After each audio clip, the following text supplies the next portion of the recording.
أيتها الصديقة الشهيدة اللهم عجل لوليك الفرج والعافية والنصر واجعلنا من أعوانه وأنصاره.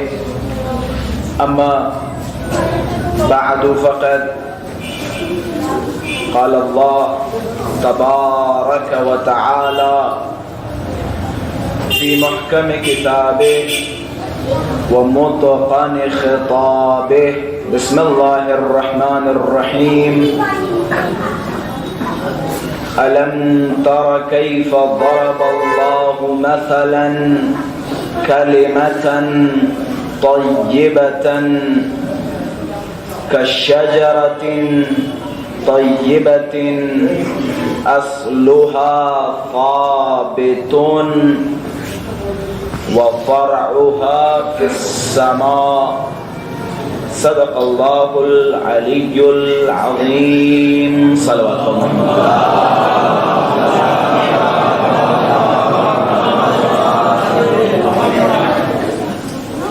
وجود ناظرین ذوالجود امام زمان عجل اللہ تعالی فرجہ الشریف کی سلامتی اور حضرت کے ظہور میں تعجیل، علماء کرام، مراجعین اعظام کی سلامتی اور تمام فاطمیون کی سلامتی اور آپ سب اپنی سلامتی اور اہل خانہ کی سلامتی کے لیے بآواز بلند صلوات ہدیہ فرمائیں.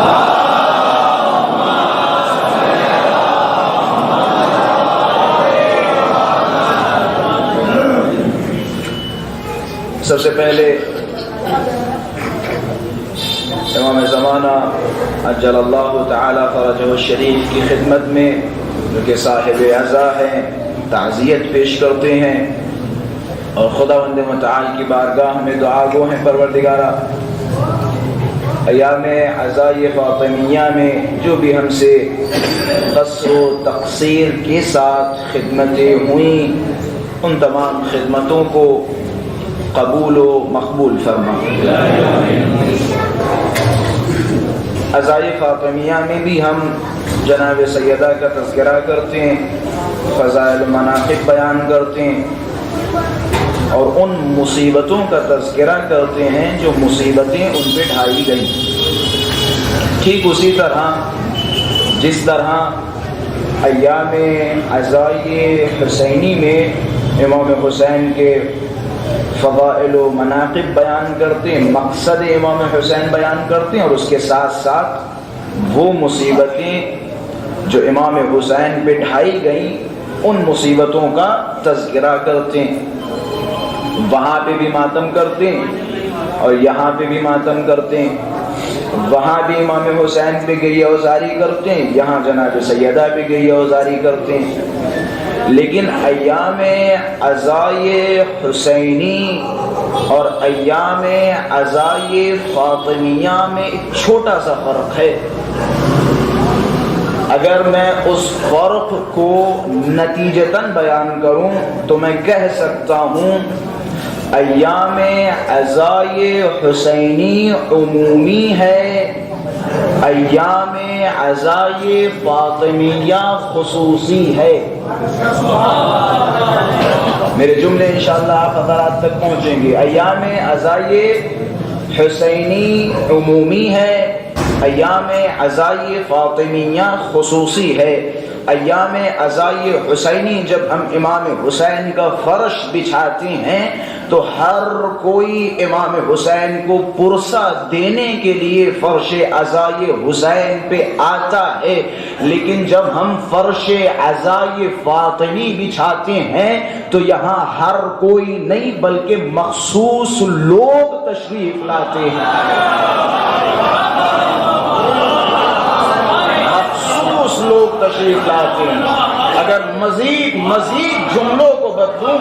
جملوں کو بدلوں تو میں کہہ سکتا ہوں ایام عزائے فاطمیہ حد فاصل ہے مومن و منافق کے درمیان.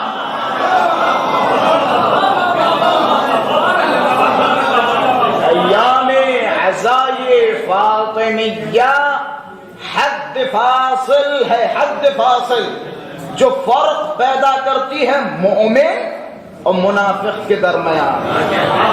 یہ ایام عزائے فاطمیہ ٹھیک اسی طرح جس طرح جناب سیدہ نے خود اپنے وجود کے ذریعے اس دور میں فرق پیدا کر دیا. فرق پیدا کر دیا.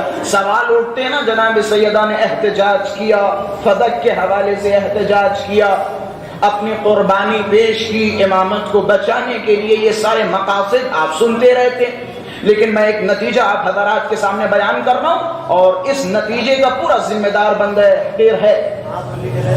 اگر جناب سیدہ کی شہادت نہ ہوتی، جناب سیدہ کی یہ قربانی نہ ہوتی، جناب سیدہ مسئلہ فدق پہ اختلاف نہ کرتی، جناب سیدہ مسئلہ فدق پہ احتجاج نہ کرتی، تو وہ جو فکر علی ہے وہ فکر علی گھر میں محدود رہ جاتی.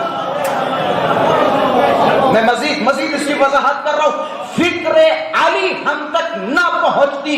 جناب سیدہ نے اختلاف کر کے، جناب سیدہ نے احتجاج کر کے، فدق کا اپنا حق مانگ کے گویا بتا دیا کہ اس دور میں دو مکتبہ فکر تھے، ایک کے بانی خلفاء تھے، دوسرے مکتبہ فکر کے بانی علی ابن ابی طالب تھے. یہ فرق جناب سیدہ کی شہادت نے دیا. یہ فرق جناب سیدہ کی شہادت نے دیا. ویلا اگر اس دور کے ماحول کو اگر آپ دیکھیں، اس دور کا ماحول ایسا تھا. ایک صلوات پڑھیں محمد والے. جناب سیدہ نے اپنی قربانی کے ذریعے، جناب سیدہ نے اپنے وجود کے ذریعے، جناب سیدہ نے اپنے احتجاج کے ذریعے لوگوں کے دلوں کو منقلب کر دیا، لوگوں کے دلوں میں انقلاب پیدا کر دیا، لوگوں کو بتا دیا. یہ مت سوچو کہ ایک مکتبہ فکر تھا، نہیں، دو مکتبہ فکر تھے. ایک مکتبہ فکر کی جس کی بنیاد علی سے تھی، دوسرا مکتبہ فکر ان لوگوں کے پاس تھا جنہوں نے ہمارا حق چھینا، جنہوں نے ہم پہ ظلم و ستم ڈھایا. یہ جناب سیدہ سلام اللہ علیہا کی شہادت کے ذریعے ظاہر و واضح و روشن ہوا. پہلا میں نے کہا تھا نا کہ وہ دور ایسا تھا، بڑے سے بڑے حوادث ہو جاتے تھے، دبا دیے جاتے تھے. خالد بن ولید خدا لعنت کرے، ایک صحابی کو مار دیا. دیکھیں کتنے بڑے بڑے قصے دبا دیے جاتے تھے. ایک صحابی کو مار دیا، خبر اڑی کہ فلاں نے صحابی کو مار دیا، صحابی کو مار دیا. صحابی اتنی بڑی عظمت کا حامل ہے، رسول کا صحابی، اسے مار دیا گیا. دیکھیں کتنا کنٹرول تھا ان لوگوں کا. کہ کس نے کہا خالد بن ولید نے مارا، کہ پھر کس نے، کہ جنات نے مارا. کیا کہا؟ جنات نے مارا. پورے مدینے میں خبر اڑی خالد بن ولید نے بیچارے نے کہا مارا، جنات نے مارا. یہ دبدبا تھا، یہ ان کا کنٹرول تھا. میں کہتا سب کچھ چھوڑو. غدیر میں کتنے لوگ تھے؟ کتنے لوگ تھے غدیر میں؟ سوال ہے. چلے میں شیعوں کی باتوں کو چھوڑتا ہوں، برادران کی باتوں پہ آتے ہیں. فخر رازی، علامہ امینی رحمۃ اللہ علیہ کتاب الغدیر میں بیان کرتے ہیں، فخر رازی کے قول کو نقل کرتے ہیں. فخر رازی کہتے ہیں غدیر میں کم سے کم 80,000 کا مجمع، زیادہ سے زیادہ 1,20,25 کا مجمع. ہم مانتے 1.25 لاکھ، خیر میں فخر رازی کی بات کو مانوں. کم سے کم 80,000. یہ فخر رازی بیان کر رہے ہیں علی کی مظلومیت. کہتے ہیں اگر دونوں روایتوں کو جمع کیا جائے تو یہ کہہ سکتے ہیں 1 لاکھ کا تو مجمع تھا ہی تھا، 1 لاکھ کا مجمع تو تھا ہی تھا. لیکن علی کی مظلومیت کی انتہا. کہتے ہیں غدیر 1 لاکھ لوگوں نے دیکھا سنا. رسول نے امیر المومنین کو بلند کر کے فرمایا من کنت مولا فہذا علی مولا. 1 لاکھ لوگوں نے دیکھا اور سنا. یہ فخر رازی کے جملے ہیں. لیکن آج جب ہم کتابیں اٹھاتے ہیں اور کھولتے ہیں تو حدیث غدیر کے راوی 100 سے زیادہ نظر نہیں آتے. میں بات کیا کر رہا تھا؟ اتنا روب، اتنا دبدبا، اتنا کنٹرول تھا کہ دھیرے دھیرے سب کچھ یہ مٹاتے چلے جا رہے تھے، سب کچھ مٹاتے چلے جا رہے تھے. یعنی جس علی کی ولایت کی گواہی لاکھ سوا لاکھ لوگوں نے سنی ہو، ان کا ڈر خوف ایسا تھا جس سے پوچھتے تھے احمد تم نے سنا؟ ہم بڑی دور کھڑے تھے، فلاں صاحب ہم اندھے تھے، ہم بہرے تھے، ہم لولے تھے، ہم لنگڑے تھے، سب بہانے بازیاں، ساری بہانے بازیاں. یہ ان کا خوف تھا، دبدبا تھا، ڈر تھا. لیکن جناب سیدہ سلام اللہ علیہا نے اپنی جان پیش کر کے اپنے وجود کو خطرے میں ڈال کے وہ فکر علی جو گھر تک لوگوں نے محدود کر دی تھی اسے دنیا میں اجاگر کر دیا. اس فکر علی کو یہ ہے مقصد سیدہ کونین. اب کسی لفظ کی وضاحت کی ضرورت نہیں ہے، نہ ڈسکس کی ضرورت ہے کہ جناب سیدہ کا مقصد کیا تھا.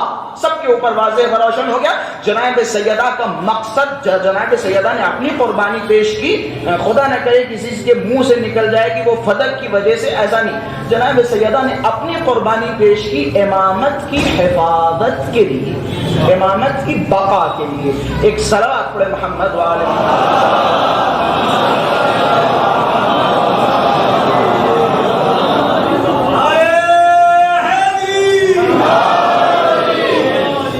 قرآن مجید کی مشہور و معروف آیہ کریمہ کی تلاوت کا شرف حاصل کیا. کیونکہ وقت بہت ہی زیادہ تنگ ہے اور مجھے بیان بہت ساری چیزیں کرنا تھا، لیکن مجبور ہوں، بعض چیزیں مجھے حذف کرنا پڑے گی لگ رہا ہے مجھے. خیر، قرآن مجید کی آیہ کریمہ کی جس کی تلاوت کا شرف حاصل کیا، اس آیہ کریمہ میں شجرہ طیبہ کا تذکرہ ہوا.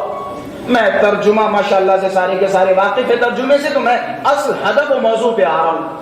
ایک صاحب ہمارے چھٹے مولا کے پاس گئے اور جانے کے بعد چھٹے مولا کی خدمت میں عرض کیا یا پانچویں مولا کی خدمت میں کہ مولا اس آیہ کریمہ میں جو شجرہ طیبہ کا تذکرہ ہے، یہ شجرہ طیبہ کیا ہے، اس کی تفسیر بیان کریں. حضرت نے تھوڑی دیر تأمل کیا، فرمایا الشجرہ کہ اس آیہ کریمہ میں جو شجرہ ہے اس سے مراد رسول اللہ ہے. نسبہ ثابت فی بنی ہاشم. پھر فرمایا وہ فرع الشجرۃ علی بن ابی طالب واغصانها الائمہ وورقها الشیعہ. پھر ایک جملہ اور فرمایا وعنصر الشجرۃ فاطمہ. یہ جو درخت، یہ جو شجرہ طیبہ کہ جس کا تذکرہ قرآن میں خدا نے کیا، اس شجرے سے مراد، اس درخت سے مراد رسول اللہ ہے، اور اس کے تنے سے مراد امیر المؤمنین ہیں، اور اس کی ڈالیوں سے مراد ائمہ اہل بیت ہیں، اور ان کے پتوں سے مراد شیعیان حیدر کرار ہیں. اور پھر فرمایا وعنصر الشجرۃ فاطمہ، اور اس درخت کا عنصر فاطمہ کی ذات ہے. میری پوری بحث اس عنصر پہ ہوگی انشاءاللہ. عنصر پہ سمجھ میں یہ آتا ہے کہ خداوند متعال نے کلمہ طیبہ کا دار و مدار یا اپنے دین کا دار و مدار ایک درخت پہ رکھا ہے. کلمہ طیبہ کا دار و مدار ایک درخت پہ رکھا ہے جسے شجرہ نبوت کہا جاتا ہے. ظاہر سی بات ہے، ایک چھوٹی سی مثال دیتا چلوں تاکہ مزید آپ حضرات میری طرف متوجہ ہو جائیں اور بیدار ہو جائیں. یقیناً درخت مختلف اجزاء پر مشتمل ہوتا ہے. درخت میں ڈالیاں بھی ہوتی ہیں، پتے بھی ہوتے ہیں، تنا بھی ہوتا ہے، جڑ بھی ہوتی ہے، پھل بھی ہوتے ہیں. بھائی غور فرما رہے ہیں؟ اگر پتا، وہ حدیث یاد رکھیے گا، پتا کون ہے، ڈالی کون ہے، تنا کون ہے، جڑ کون ہے، اور خود درخت کون ہے، یہ ساری باتیں اپنے ذہنوں میں رکھیے گا، پھر انشاءاللہ خوب بہتر آپ سمجھیں گے. اگر پتا اپنا تعلق یا اپنا رشتہ ڈالی سے توڑ دے،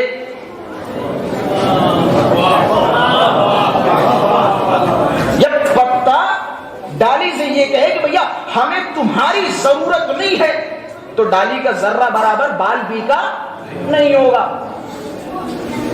لیکن اگر ڈالی پتے کا ساتھ چھوڑ دے اور وہ رس یا وہ آذوقہ جو ڈالی کے ذریعے پتے تک پہنچتا ہے، اگر ڈالی وہ آذوقہ دینا چھوڑ دے تو پتے کا مقدر یہ ہوگا کہ اس ڈالی سے سوکھ کے زمین پہ گرے گا اور پیروں کے طرح آ کے کچل دیا جائے گا، کچل دیا جائے گا، یہ پتے کا مقدر بنے گا۔ اچھا تھوڑا اور آگے چلتے، اگر ڈالی اپنا رشتہ تنے سے توڑ دے، ظاہر سی بات ہے جو تنے سے رس آتا ہے، آذوقہ آتا ہے، وہ لینا بند کر دے، تو ظاہر سی بات ہے ڈالی بھی آہستہ آہستہ سوکھ جائے گی۔ اور آگے بڑھتے ہیں، اگر تنا درخت سے یا جڑ سے رشتہ توڑ دے اور کہے کہ بھیا جو آذوقہ ہمیں اس تنے کے ذریعے سے، اس درخت کے ذریعے یا اس جڑ کے ذریعے سے ملتا ہے، ہمیں اس آذوقے کی ضرورت نہیں ہے، تو یہ بھی آہستہ آہستہ تمازت آفتاب کی وجہ سے سوکھ جائے گا اور آخر میں کسی لکڑہارے کا مقدر بنے گا۔ پوری بات سمجھ میں آئی نا؟ اگر پتا رشتہ توڑ دے سوکھ جائے گا، ڈالی رشتہ توڑ دے سوکھ جائے گی، تنا رشتہ توڑ دے سوکھ جائے گا۔ سمجھ میں یہ آتا ہے درخت کو باقی رہنے کے لیے درخت سے متصل رہنا پڑے گا، تنے کو جڑ سے متصل رہنا پڑے گا، ڈالی کو اس تنے سے متصل رہنا پڑے گا، اور اگر پتے اپنی بقا چاہتے ہیں، اپنی زندگی چاہتے ہیں، تو پتوں کے لیے ضروری ہے کہ وہ اپنا رشتہ ڈالی سے برقرار رکھیں۔ میں جملے دے رہا ہوں، اپنا رشتہ ڈالی سے برقرار رکھیں۔ اچھا پوری حدیث کی وضاحت ہو گئی، اب وہ آخر کا جملہ باقی رہ گیا تھا۔ جملہ کیا تھا؟ انصر الشجرۃ فاطمہ۔ انصر کا معنی کیا ہے؟ اب آتے لغت کی طرف۔ انصر کے معنی دو بتائے جاتے ہیں، ایک معنی ہے جڑ، بنیاد، اصل، دوسرا معنی ہے انصر کا مادہ سیال یا رس، اسے کہا جاتا ہے انصر۔ اب سمجھ میں آتا ہے جو مولا نے فرمایا انصر الشجرۃ فاطمہ، وہ پتے کہ جنہیں رس مل رہا تھا، وہ تنا کہ جسے جس ذات سے رس مل رہا تھا، وہ ڈالی کہ جسے جس ذات سے رس مل رہا تھا، وہ ذات کوئی اور نہیں بلکہ فاطمہ زہرا کی ذات ہے۔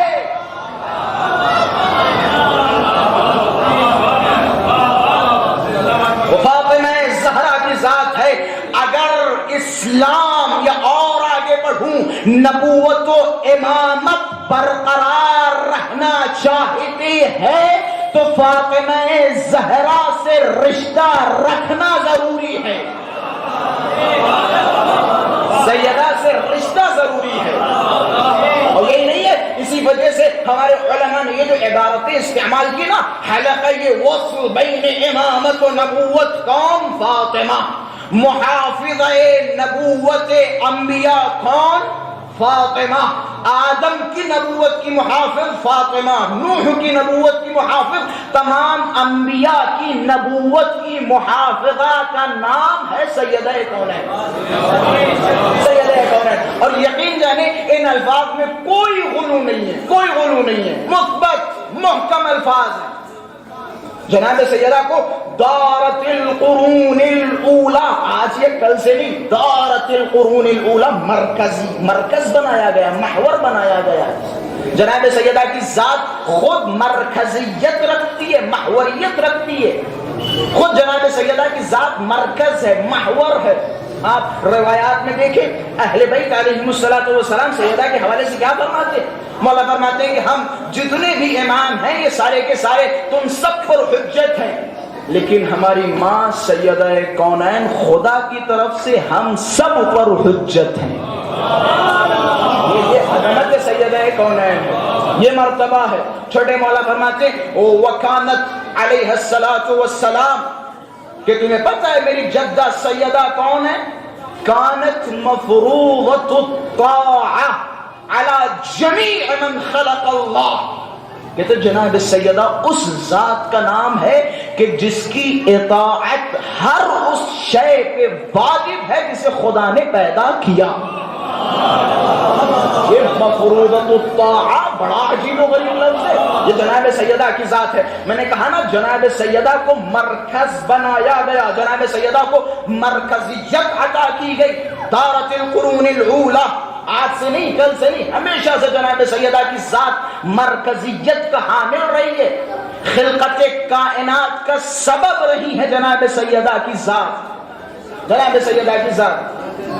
وہ جب مرکزیت کی بات آئی تو میں مشہور جملات بیان کروں، غیر مشہور باتوں سے ممکن ہے ذہن ادھر ادھر چلے جائیں، تو لہذا میں مشہور چیزوں کی طرف زیادہ توجہ دوں گا۔ حدیث قصہ ماشاءاللہ سے ہماری قوم کا بچہ اگر پڑھتا نہیں تو سنتا ضرور ہے، اور بہت سارے الفاظ ایسے ہیں جو ماشاءاللہ سے بچوں کو حفظ ہے، ابھی میں کہوں گا آگے سنا دیا جائے گا۔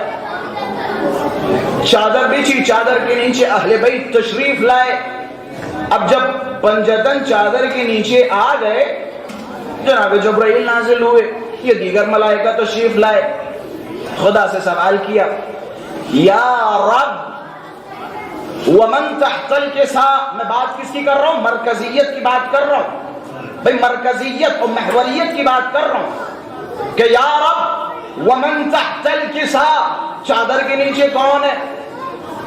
جناب جبرائیل نے سوال کیا، خدا نے جواب کیا دیا؟ ہم فاطمہ و ابوہا و بعلوہا و بنوہا، یہ جواب دیا۔ اچھا یہ سنانا تو ظاہر سی بات ہے آپ لوگ بھی سمجھ گئے ہوں گے کہ صرف یہ سنانا تو مقصد ہے نہیں، کچھ بتانا مقصد ہے۔ بھائی خدا یہ کہہ سکتا تھا کہ یہ رسول اللہ ہیں اور یہ ان کی بیٹی ہیں اور یہ ان کے داماد ہیں اور یہ ان کے نواسے ہیں، خدا کہہ سکتا تھا، ایسی بات ہے۔ مرکز تعارف کسے بنایا جاتا ہے؟ لیکن اگر ساری کڑیوں کو سمجھیں گے تب نتیجے پہ مزہ آئے گا، اگر ساری کڑیوں کو سمجھیں گے تب۔ مرکز تعارف یا محور تعارف کسے بنایا جاتا ہے؟ میں ایک ادبی بات بھی کرتا چلوں، اگر آپ ادب میں جائیں گے، عربی ادب میں جائیں گے تو مبتدا خبر، کیونکہ علماء حضرات بھی تشریف فرمائیں، مبتدا خبر بنانے کے طریقے میں اگر آپ جائیں گے تو مبتدا خبر تبھی بنا سکتے یا تو دونوں کے دونوں معرفہ ہوں تب آپ مبتدا خبر بنا سکتے ہیں، یا ایک معرفہ ایک نکرہ ہو، جو معرفہ ہوگا اسے مبتدا قرار دیا جائے گا۔ اگر دونوں نکرہ ہوں گے تو مبتدا خبر درست نہیں ہوگی۔ خیر بعض لوگوں کے بلکہ اکثریت کے اوپر سے چلی گئی۔ اب میں آپ کی لینگویج میں سمجھاتا ہوں، مرکز تعارف اسے بنایا جاتا ہے یا محور تعارف اسے بنایا جاتا ہے پوچھنے والا جسے زیادہ جانتا ہو۔ میں ایک منزل پہ لے جانا چاہ رہا ہوں، میری پوری کوشش ہے، پوری تھکاوٹ کے ساتھ آپ حضرات کے ساتھ ہوں، پوری کوشش کر رہا ہوں۔ مرکز تعارف یا محور تعارف اسے بنایا جاتا ہے پوچھنے والا جسے زیادہ جانتا ہو، اسے مرکز تعارف بنایا جاتا ہے۔ میں مثال کے ذریعے سمجھاتا چلوں، ممکن ہے بچوں کی سمجھ میں نہ آئی ہو۔ انشاءاللہ آپ نجف اشرف تشریف لائیں زیارت امیر کے لیے، جب آپ حرم مطہر سے باہر نکلے تو سامنے آپ کو سستانی صاحب کا دفتر نظر آئے، آپ مجھ سے سوال کریں کہ غربی صاحب یہ دفتر کس کا ہے اور اس میں کون رہتا ہے؟ تو ظاہر سی بات ہے، کیونکہ میں جانتا ہوں کہ جس نے مجھ سے سوال کیا ہے اس دفتر میں وہ سب سے زیادہ سیستانی صاحب کو جانتا ہے، کیونکہ میں جانتا ہوں کہ یہ سیستانی صاحب کو زیادہ جانتا ہے۔ تو لہٰذا جب آپ مجھ سے سوال کریں گے کہ اس دفتر میں کون ہے، تو میرا جواب یہ ہوگا کہ اس دفتر میں سیستانی صاحب رہتے ہیں اور ان کے 2 فرزند رہتے ہیں، یا ان کے کام کرنے والے اس دفتر میں رہتے ہیں۔ میں جملے پہنچا رہا ہوں نا۔ مرکز تعارف اسے بنایا جاتا ہے جسے لوگ زیادہ جانتے ہوں۔ اب ایک سوال اور آپ حضرات کے اذہان عالیہ میں گھوم رہا ہے، وہ سوال یہ ہے کہ کیا رسول اللہ سے زیادہ ملائکہ جناب سیدہ کو جانتے تھے؟ سوال، کیا رسول اللہ سے زیادہ جناب سیدہ کو جانتے تھے؟ یقیناً رسول اللہ ہر صفت میں سب سے افضل ہے۔ یہ شیعوں کا محکم عقیدہ ہے، اگر کوئی تہمت لگا رہا ہے تو وہ صرف تہمت ہے، اس کے سوا کچھ نہیں ہے۔ ہم امیر المؤمنین کو بعد از رسول خدا افضل سمجھتے ہیں، ہم علم میں رسول اللہ کو علی سے افضل سمجھتے ہیں، تقوی میں علی سے افضل سمجھتے ہیں، ہر شے میں امیر المؤمنین سے افضل رسول خدا کو سمجھتے ہیں۔ یہ شیعوں کا عقیدہ ہے، پوری دنیا جان لے، اس میں کوئی شک نہیں، کوئی دو رائے نہیں۔ اچھا، پھر جناب سیدہ کو مرکز تعارف بنایا کیوں گیا؟ آتے ہیں، تھوڑا پہلے چلتے ہیں، تھوڑا نہیں بلکہ زیادہ پہلے۔ کہتے ہیں جناب آدم کی خلقت سے بھی پہلے، جناب آدم کی خلقت سے بھی پہلے خداوند متعال نے ملائکہ کو پیدا کیا۔ ملائکہ کی تعداد نہج البلاغہ میں اگر جائیں تو مولا متقیان فرماتے ہیں تمہاری اس زمین پہ جتنے ذرات ہیں ان سے کہیں زیادہ خدا نے آسمانوں پہ ملائکہ کو پیدا کیا ہے، تمہاری زمین کے ذرات سے زیادہ۔ اچھا ٹھیک ہے، بات کو آگے بڑھاتے ہیں۔ کہتے ہیں ملائکہ کو خدا نے پیدا کیا۔ اب جب ملائکہ پیدا ہو گئے، چاروں طرف اندھیرا اندھیرا اندھیرا، کچھ دکھائی نہیں دے رہا۔ وَشَكَتِ الْمَلَائِكَةُ، ملائکہ خدا کی بارگاہ میں گئے اور جانے کے بعد فرمایا یا رب یہ اندھیرا برداشت نہیں ہو رہا۔ ملائکہ نے شکایت کرنا شروع کی، پروردگارہ ہم سے اس اندھیرے کو دور فرما۔ خدا نے ملک کو حکم دیا کہ جاؤ خذ من نور فاطمہ، تھوڑا سا نور فاطمہ ان پر ظاہر کر دو۔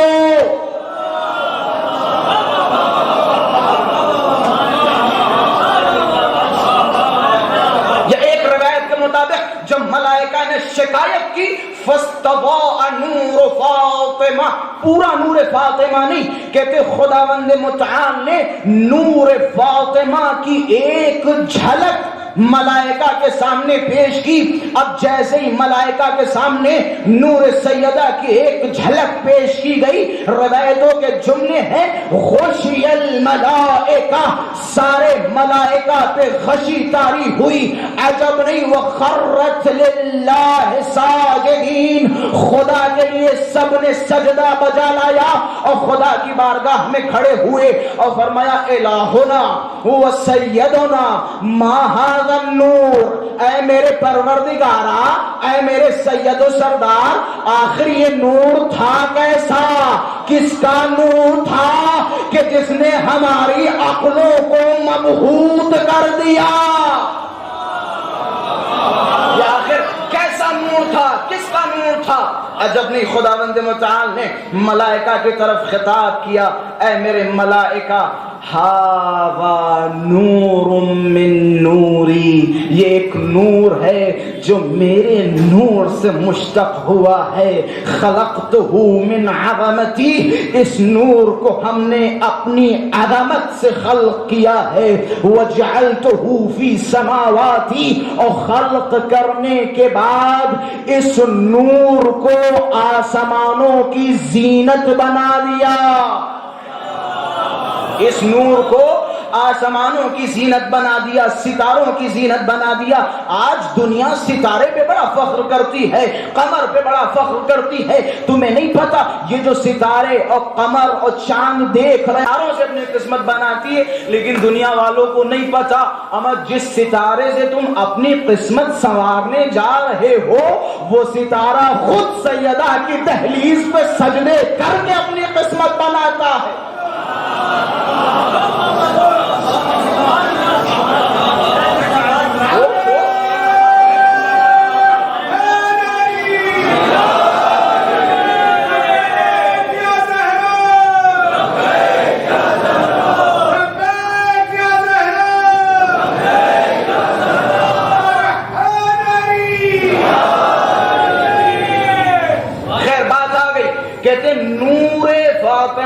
ایک جھلک ملائکہ کے سامنے پیش کی گئی تھی۔ اچھا، کیونکہ ملائکہ نور فاطمہ کو دیکھ چکے تھے، اندھیرے کے بعد اگر سب سے پہلے کسی کے نور کو دیکھا تو وہ کس کا نور تھا؟ فاطمہ کا نور تھا۔ لہذا جب انہی ملائکہ نے خدا سے پوچھا پروردگارا چادر کے نیچے کون ہے، خدا نے وہ منظر یاد دلایا اور کہ یہ وہی چادر کے نیچے فاطمہ ہے۔ ایک صلوات پڑھے محمد والے محمد کے ساتھ۔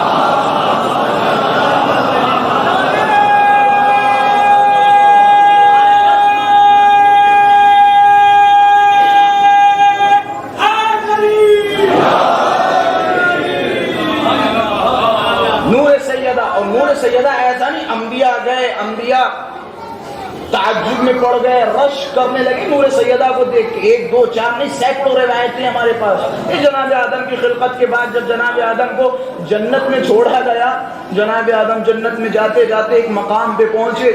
اب جب ایک حجرے میں گھسے تو چاروں طرف نور ہی نور ہے۔ جناب آدم پریشان ہوئے، جبرائیل آئے کہ یا جبرائیل یہ تصویر کس کی ہے؟ اب مجھے اس سے بحث نہیں ہے، بعض ہمارے خطبہ بحث کرتے ہیں وہ تصویر دیکھی یا نہیں دیکھی، وہ شکل دیکھی یا نہیں دیکھی، اس سے مجھے مطلب نہیں ہے۔ مطلب یہ ہے جناب آدم نے جب اس تصویر کی طرف دیکھا متعجب ہوئے، حیران ہوئے کہ یہ تصویر کس کی ہے۔ جناب جبرائیل نے فرمایا ہذہ نور فاطمہ،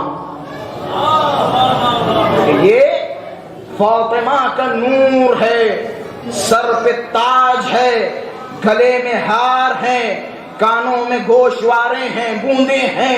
اب عجب نہیں، جیسے ہی جبرائیل نے کہا وہی تصویر فاطمہ، اب جو سر کا تاج تھا آواز آئی انا رسول اللہ، میں رسول ہوں۔ گلے کے ہار سے آواز آئی انا علی ابن ابی طالب۔ کانوں کے گوشواروں سے آواز آئی انا الحسنین، انا الحسنین۔ یہ عظمت۔ اب جب جناب آدم نے وہ تصویر دیکھی حیران ہو گئے، پریشان ہو گئے۔ اب جب وہاں سے نکلے، اب یہاں سے تھوڑا سا میں اپنی خطابت والے انداز میں بھی کہوں گا، حالانکہ یہ الفاظ موجود ہیں۔ جناب آدم کو بلایا جناب جبرائیل نے کہ آدم کہاں جا رہے ہو؟ کہ اب تو تصویر دیکھ چکے، نور عجیب و غریب تھا، رش کر رہا ہوں کاش پروردگارہ ہمیں بھی تھوڑا سا اس طرح کا نور عطا کرتا۔ جب جناب آدم وہاں سے چلے تو عجب نہیں، مسکرا کے جناب جبرائیل نے فرمایا ہو یا آدم ذکر ہؤلاء الاسماء، ان ناموں کو یاد کر لو نہیں تو آگے چل کے توبہ قبول نہیں ہوگی۔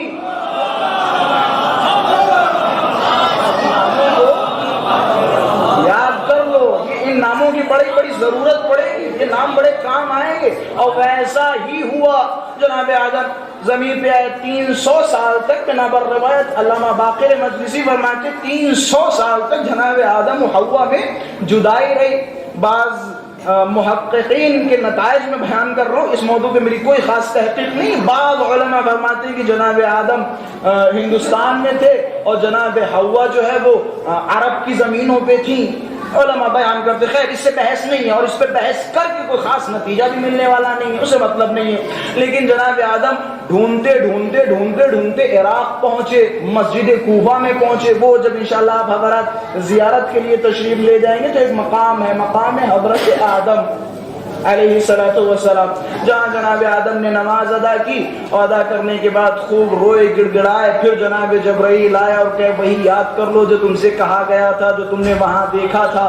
پھر جناب آدم نے ہاتھوں کو بلند کیا، عجب نہیں، خداوند متعال کی بارگاہ میں فرمایا اے میرے محمود، خدا تجھے واسطہ ہے محمد کا، علی کا، فاطمہ کا، حسن حسین کا۔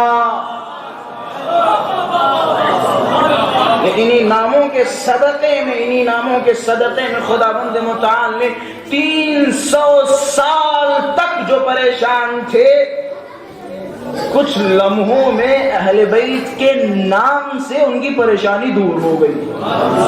یہ برکت ہے، یہ برکت ہے اہل بیت کی۔ میں نے کیا بیان کیا تھا؟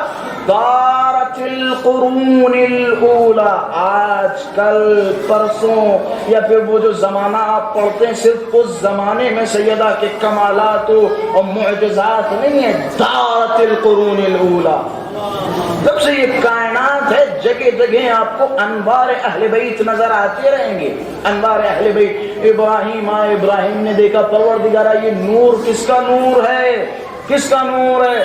کہ خبردار ابراہیم، ابراہیم خبردار، نسلوں تک یہ بات منتقل کرنا، ان نوروں کو ہم نے اپنے جلال و عظمت سے پیدا کیا ہے، رشک کرنا لیکن ان جیسا بننے کی تمنا نہ کرنا۔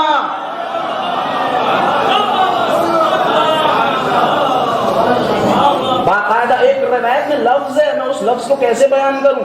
کہتے ہیں جناب آدم کے دل میں حسرت پیدا ہوئی۔ میں جو بھی روایات و احادیث بیان کر رہا ہوں یہ بات میں بتاتا چلوں، کیونکہ فی الحال جو جس طرح کی خطابت ہوتی، خطابت کے درمیان اگر میں ایک روایت پڑھوں اور پڑھنے کے بعد کہوں کہ فلاں کتاب و فلاں جگہ و فلاں صفحے پہ، تو تھوڑا بہت جو ہمارا میٹر ہوتا ہے وہ میٹر ڈسٹرب ہو جاتا ہے۔ تو لہٰذا آپ حضرات کے لیے دروازہ کھولا ہے، جو میں یہاں بیان کر رہا ہوں ممبر سے اترنے کے بعد فوراً آپ مجھ سے پوچھ سکتے ہیں۔ تقریباً میں یہ ساری چیزیں جو پڑھنی ہوتی ہیں وہ لکھ کے لاتا ہوں تاکہ ممبر کے بعد وہ آپ حضرات تک منتقل کی جا سکے۔ اگر میں وہ ساری چیزیں یہاں بیان کروں گا تو یقیناً 10 سے 15 منٹ اسی میں لگ جائے گا، اور جو مجھے بیان کرنا وہ بیان بھی نہیں کر پاؤں گا، اور یہ حسن خطابت کے خلاف بھی ہے، حسن خطابت کے خلاف بھی ہے۔ یا تو پھر بعنوان درس رکھا جائے تو اس میں انشاءاللہ جو ہے سند اور نمیدرم دوسری بھی چیزوں پہ بحث کر کے اور اچھے اچھے نتیجے دیے جائیں گے۔ خلاصہ میری بحث میں بھول گیا، ایک صلوات پڑھے محمد والے محمد کی ذات پر۔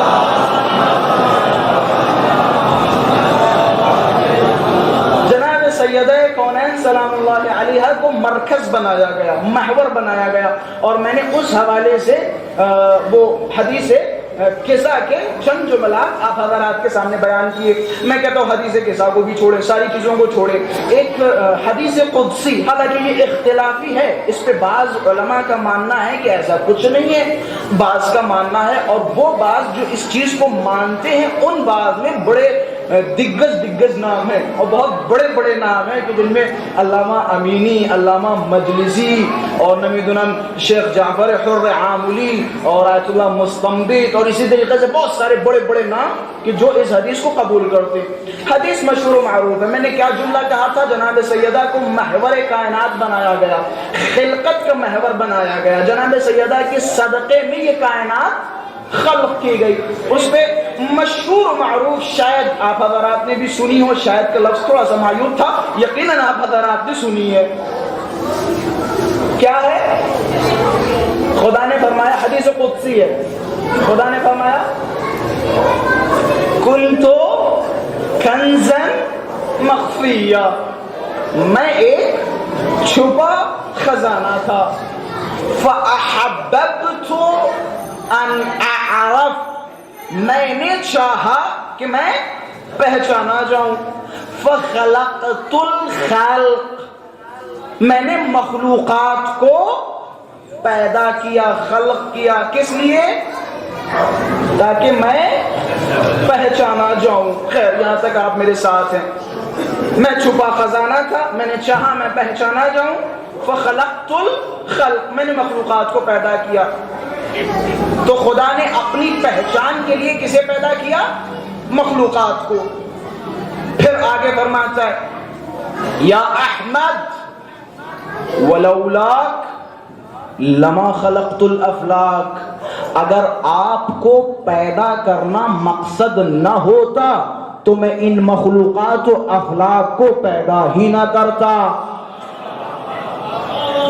بھئی خدا نے کیا فرمایا؟ میں نے چاہا اپنے آپ کو پہچانواؤں تو میں نے مخلوقات کو پیدا کیا، اگر آپ نہ ہوتے تو میں مخلوقات کو پیدا ہی نہ کرتا۔ پھر آگے چل کے فرمایا ولولا علی لما خلقتک، اگر علی نہ ہوتے تو نہ میں افلاک کو پیدا کرتا نہ آپ کو پیدا کرتا۔ اگر علی نہ ہوتے نہ میں افلاک کو پیدا کرتا نہ آپ کو پیدا کرتا۔ اچھا بات کیا یہی رک گئی؟ نہیں، آگے بھی بات ہے۔ آج اپنی خداوند متعال نے فرمایا کہ یا احمد ولولا فاطمہ لما خلقتکما، اگر فاطمہ کی ذات نہ ہوتی تو میں نہ محمد کو پیدا کرتا نہ علی کو پیدا کرتا نہ افلاک کو پیدا کرتا۔ اگر خلقت فاطمہ کا مقصد نہ ہوتا، یہ میں نے اپنی طرف سے کچھ نہیں کہا، یہی پہ بات کو ختم کر رہا ہوں، نہ میں اس کی زیادہ شرح کے چکر میں پڑھوں گا نہ ہی زیادہ توضیح پیش کروں گا، ختم کر رہا ہوں یہیں پہ۔ محور کائنات جناب سیدہ کی ذات ہے۔ علماء نے مختلف وجوہات بیان کی ہیں کہ کیوں جناب سیدہ کو محور کہا جاتا ہے، محور و مرکزیت جناب سیدہ کو عطا کی گئی۔ ایک دلیل میں نے بھائی حدیث قضا والا جملہ، اور دوسرا خود یہ حدیث اس بات پہ دلالت کرتی ہے کہ جناب سیدہ کو محور خلقت کائنات خدا نے بنایا۔ ایک صلوات پڑھے محمد والے محمد کے ساتھ۔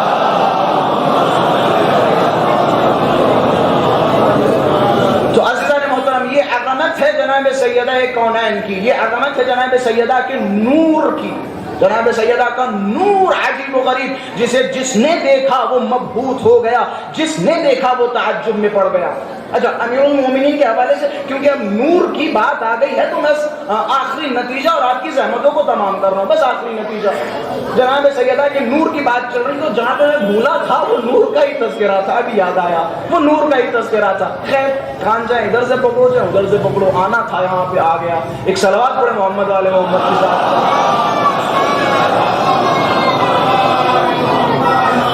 اچھا نور، میں اس نور کے لیے، کیونکہ نور کا بار بار نور کا ہی تذکرہ چل رہا ہے، تو اس کے لیے میں ایک چھوٹا سا مقدمہ بناتا ہوں۔ جناب سیدہ کے بہت سارے القابات ہیں، بہت سارے نام ہیں۔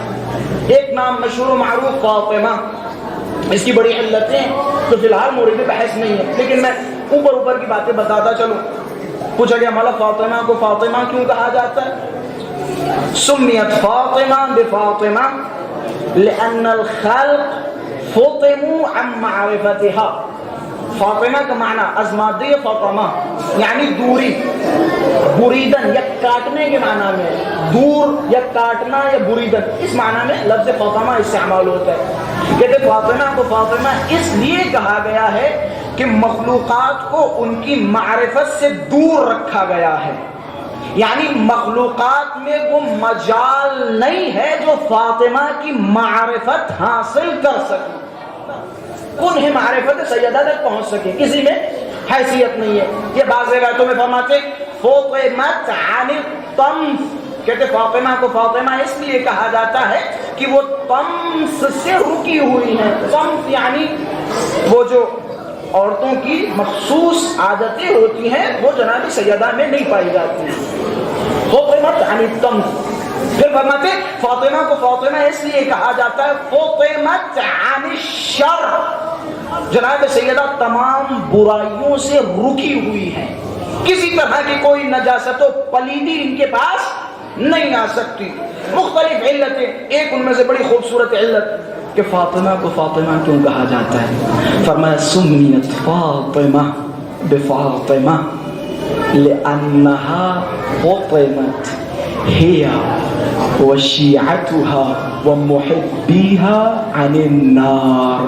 فاطمہ کو فاطمہ اس لیے کہا جاتا ہے کہ فاطمہ خود اور اپنے چاہنے والوں کو اور اپنے شیعوں کو جہنم کی آگ سے دور رکھیں گی۔ مختلف وجوہات فی الحال میرے پاس اتنا وقت نہیں ہے. اب آتے ہوئے لفظ زہرا پہ. مولا سے پوچھا گیا مولا زہرا کیوں کہا جاتا ہے؟ زہرا کیوں کہا جاتا ہے؟ بس 5 یا 6 منٹ زیادہ سے زیادہ، اس سے زیادہ انشاءاللہ نہیں دوں گا. میری طرف توجہات. مولا سے پوچھا گیا مولا زہرا کیوں کہا جاتا ہے؟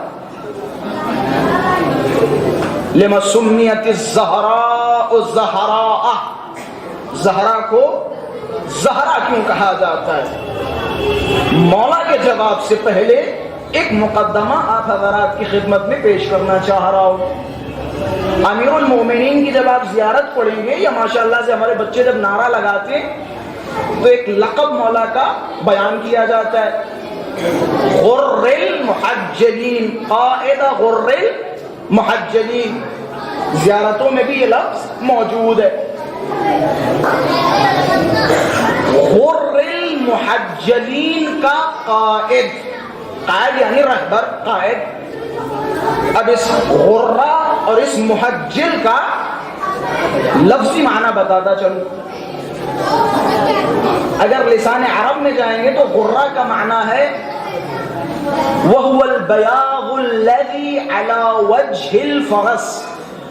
غرہ کہتے ہیں گھوڑے کی پیشانی پہ جو ایک سفیدی ہوتی ہے. یہ جو عربی آپ نسلی گھوڑے دیکھیں، نسلی خوب بہترین اور اعلیٰ برانڈ کے گھوڑے دیکھیں عربی، تو وہ پورے بلیک ہوتے ہیں یا پورے مثال کے طور پہ ریڈ ہوتے ہیں، اور ان کی پیشانی پہ ایک سفید سی پٹی ہوا کرتی ہے. وہ پٹی دور سے چمکتی ہے، اسے کہا جاتا ہے غرہ. محجل کسے کہا جاتا ہے؟ وَهُوَ الْبَيَاضُ الَّذِي عَلَى أَرْجُلِ الْفَرَسِ.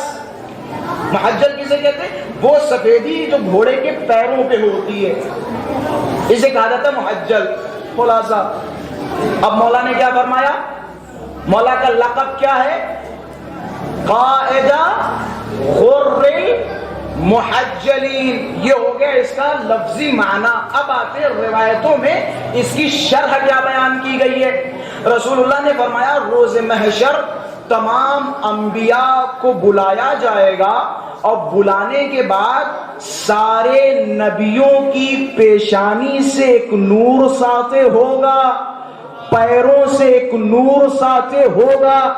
سارے نبیوں کو بلانے کے بعد پھر علی کو بلایا جائے گا.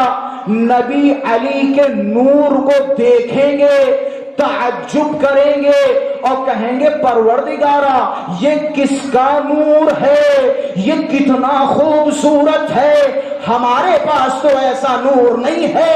آواز قدرت آئے گی، ارے یہ علی ابن ابی طالب ہے، تمام نوروں کے سردار ہیں، تمام نوروں کے قائد غر المحجلین، تمام پیشانیوں سے ابھرتے ہوئے اور پیروں سے ابھرتے ہوئے نور والوں کے سردار ہیں. کون؟ علی ابن ابی طالب. بس جملے پہ جہاں غور کروانا تھا وہاں میں نے غور کروا دیا. وہ جملہ کیا تھا؟ جب نور علی کو ملائکہ دیکھیں گے، انبیاء دیکھیں گے تو سارے تعجب کریں گے، رک جائیں گے، ٹھہر جائیں گے، خدا کی بارگاہ ہمیں عرض کریں گے اے میرے پروردگارا یہ کس کا نور ہے؟ رشک کریں گے اے میرے خدایا کاش تھوڑا سا نور ہمیں بھی مل جاتا، کاش علی جیسا نور ہمیں بھی مل جاتا. یہ کس کا نور تھا؟ علی کا نور تھا. اب آتے ہیں جناب سیدہ کونین کی طرف. جب امام سے پوچھا گیا مولا زہرا کو زہرا کیوں کہا جاتا ہے؟ عجب نہیں، مولا نے فرمایا لأنها تظہر نور وجہها لعلی ابن ابی طالب. فرمایا زہرا کو زہرا اس لیے کہا جاتا ہے کیونکہ زہرا کے چہرے کا نور ظاہر ہوتا ہے علی کے لیے. اب میں جملہ کہوں گا, جب یہ علی کے لیے زہرا کے چہرے کا نور ظاہر ہوتا ہے, علی جب زہرا کے چہرے کے نور کی طرف دیکھتے ہیں تو عجب نہیں, تعجب کرتے ہیں, رشک کرتے ہیں, پروردگارا تو نے اپنے ملکہ کو کیا نور نوازا ہے, کیا خوبصورت نور عطا کیا ہے. اب جملہ مجھے کہنے دیجئے, جس کے نور کو دیکھ کر تمام انبیاء رشک کرے اسے علی کہتے ہیں, علی جس کے نور کو دیکھ کے اسے فاطمہ کہتے ہیں.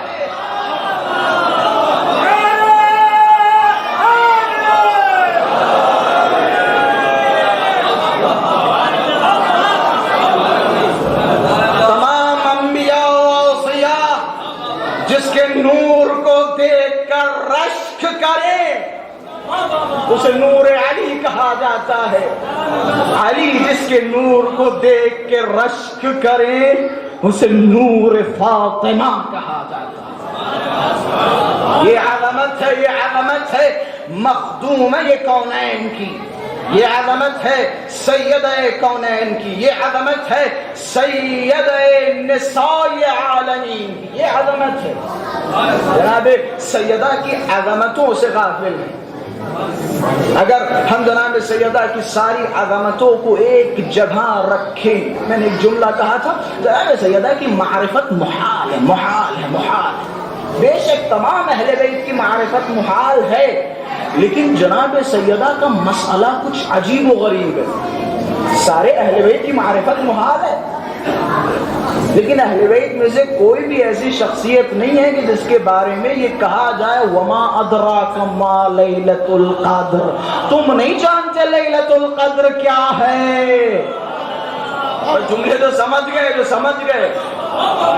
سب کی معرفت محال ہے, لیکن جب ذکر سیدہ ہو,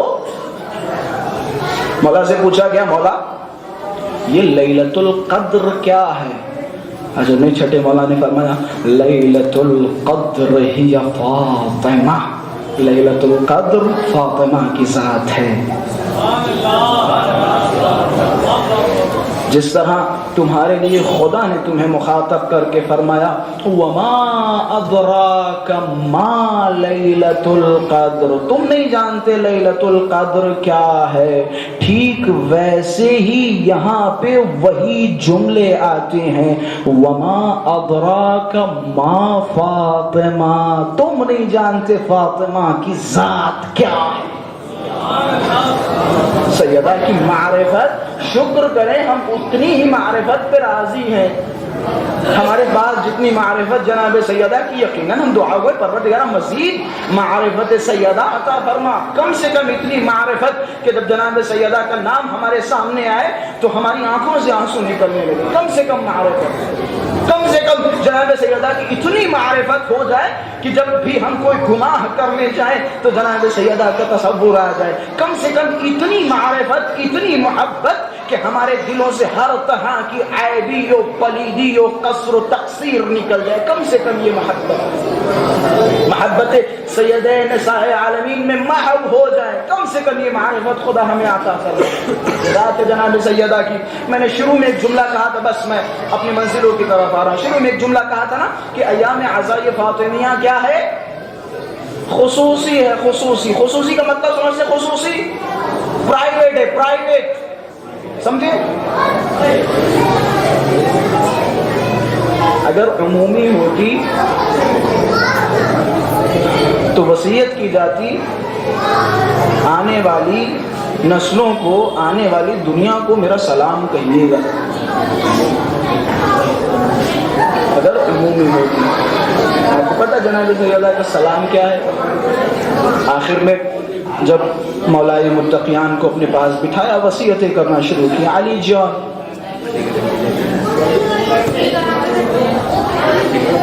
علی جان میرے نن بچوں کا خیال رکھنا. علی جان مجھے رات میں کفن دینا, رات میں غسل دینا. علی جان مجھے رات کے اندھیرے میں دفن کرنا. علی میرے جنازے پہ ان لوگوں کو آنے نہ دینا جنہوں نے مجھے اس حال تک پہنچایا. میں مسائب بڑے مختصر پڑھتا ہوں, میں مختصر مسائب پڑھوں گا, لیکن میں آہستہ آہستہ مسائب کی منزل کی طرف آ رہا ہوں. قربان جاؤں آپ کی ان آنکھوں پر اور آپ کی آنکھوں سے نکلنے والے آنسوؤں پر. سیدہ ان آنسوؤں کو قبول فرمائے. خدا ہماری ماں سیدہ کو ہم سب سے راضی و خشنود فرما. ایک وصیت, 2 وصیتیں بیان کروں گا. ایک وصیت مولا کو قریب کیا کہ علی جان یا علی ابلغ ولدی منی السلام الی یوم القیامہ. علی جان قیامت تک آنے والے میرے بچوں کو میرا سلام کہنا.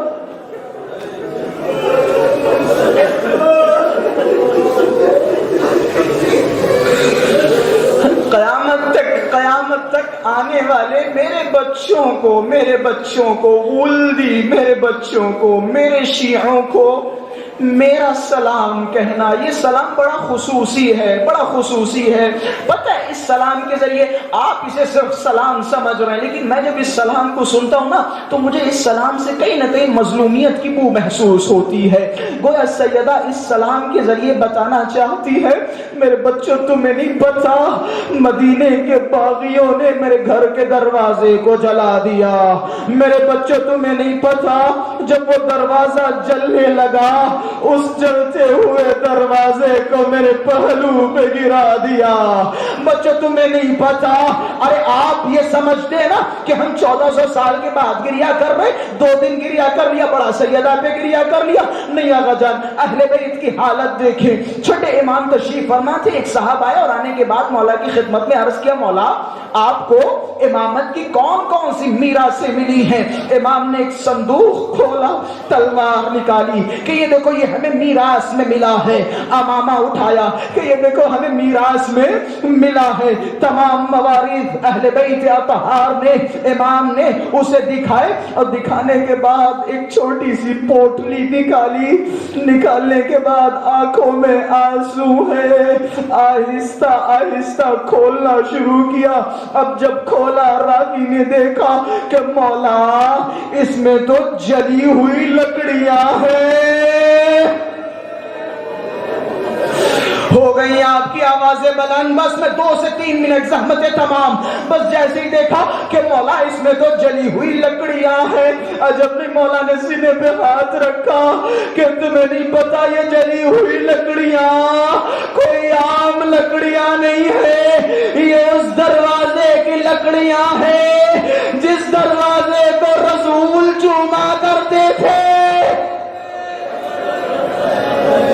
یہ اس دروازے کی لکڑیاں ہیں جسے رسول چوما کرتے تھے. مولا زارو قطار رونے لگے. عجب نہیں, آنے والے نے پوچھا مولا کیا آپ کے لیے فاطمہ کی شہادت اتنی سخت ہے, اتنی عالمگیر ہے, اتنی غمناک ہے؟ عجب نہیں, مولا نے ایک جملہ فرمایا, بس میں نے ختم کیا. مولا نے فرمایا تمہیں نہیں پتا میری جدہ فاطمہ کی مصیبت کتنی عظیم ہے. میری جدہ کی ایک مصیبت کہ جس پہ رونے کے لیے اگر قیامت تک رویا جائے تو کم ہے. ہاتھوں کو جوڑا مولا وہ مصیبت کیا ہے کہ جس پہ قیامت تک رویا جائے تو کم ہے. عجب نہیں, مولا نے آنکھوں کو بند کیا کہ وہ مصیبت یہ ہے کہ لعین آیا, دروازے پہ آگ لگائی. جب دروازہ جل گیا فرفض برجلئی, اپنے پیروں سے دروازے کو مارا. ارے دروازہ پہلو پہ گرا, آواز آئی ارے پھر مجھے سوالے میری پسلیاں ٹوٹ گئی, میرا محسن شہید